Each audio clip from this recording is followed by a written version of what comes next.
မင်္ဂလာပါအခု2023ရဲ့အစပိုင်းဇန်နဝါရီလအတွင်းမှာအမေရိကန်နိုင်ငံရဲ့စီးပွားရေးနဲ့အိမ်ချမ်းမြေဈေးကွက်ရဲ့အခြေအနေကို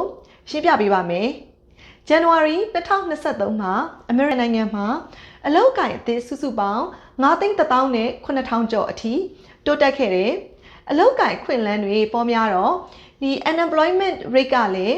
3.4% အထိလျော့ကျသွားခဲ့တယ်ဒီပြီးခဲ့တဲ့နှစ်က2022ရဲ့ 4th quarter မှာ US ရဲ့ GDP က 2.9% အထိတိုးတက်လာခဲ့တယ်။မျှော်လင့်ထားတာထက်ပိုပြီးတော့ကောင်းနေတယ်။စီးပွားရေးတိုးတက်ကောင်းမွန်လာတဲ့လက္ခဏာပါ။အခုလိုမျိုးအတိုးနှုန်းတွေမြင့်တက်နေပြီးတော့စီးပွားရေးကဏ္ဍကိုအစိုးရက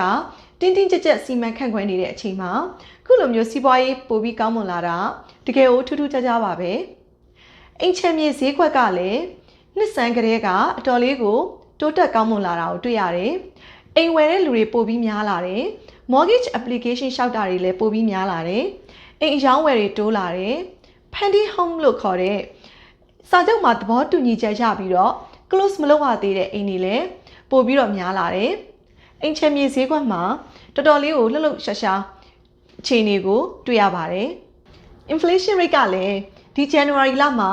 နည်းနည်းပိုကျလာတယ်။အခုဆိုရင် American နိုင်ငံရဲ့ inflation rate က 6% ဝန်းကျင်ပဲရှိတော့တယ်။ Federal Reserve ကအတိုးနှုန်းကိုတုံးမြင့်တဲ့နှုန်းထားကိုဒီတစ်ပတ်မီတင်မှာ short ချလိုက်တာကိုလည်းတွေ့ရပါတယ်။အရင်လတွေတုန်းကဆိုရင်အတိုးနှုန်းတစ်ခါတိုးလိုက်တိုင်းမှာ50 basis point ဒါမှမဟုတ်ရင်75 basis point ဇက်တိုက်ရှိနေရကနေမှာအခုဆိုရင်25 basis point အထိ short ချလိုက်တယ်။ကျွမ်းကျင်သူတွေရဲ့ခံမှန်းချက်အရဆိုရင်တော့နောက်တစ်ခါအတိုးနှုန်းကို25 basis point အထိထပ်ပြီးတော့တိုးမြင့်နိုင်တယ်။အဲ့ဒါပြီးသွားရင်တော့အတိုးနှုန်းတိုးမြင့်မှုကိုရပ်ဆိုင်ပြီးတော့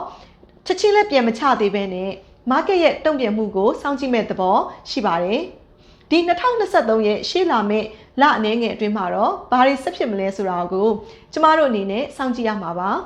။ US ကစီးပွားရေးနဲ့အင်ချမ်းမြေဈေးကွက်ရဲ့နောက်ဆုံးသတင်းတွေကိုပုံမှန်တင်ဆက်ပေးနေတဲ့ကျမရဲ့ My American Dream Channel ကို like and subscribe လုပ်ထားဖို့မမေ့နဲ့နော်ကျမရဲ့ My American Dream YouTube Channel ကိုလည်း